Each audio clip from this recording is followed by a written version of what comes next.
সর্বাঙ্গে সুপ্রসিদ্ধ লি কামেল শাহ জহুরুল্লাহ রহমাতুল্লাহ আলাইহি পাকার ভাগিয়া সব নজর পৌঁছে আল্লাহ পৌঁছে দাও আমার সঙ্গে কলিজার টুকরা বাবারা হাত তুলে আমিন করে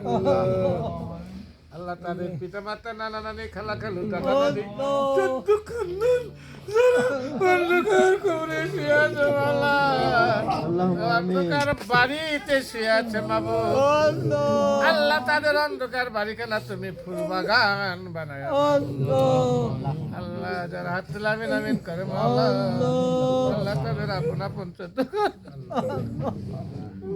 বাবু আল্লাহ তাদের বাড়িখানা রিয়াজুল জান্নাত তুমি বানায় দাও আল্লাহ কাজ করে সাহেবের দাওয়াত করে আমার ভাই খাদেম মোহাম্মদ শাহ আলম আল্লাহ তেনার মুর্শিদের ইজাজত ক্রমে আদেশ ক্রমে আল্লাহ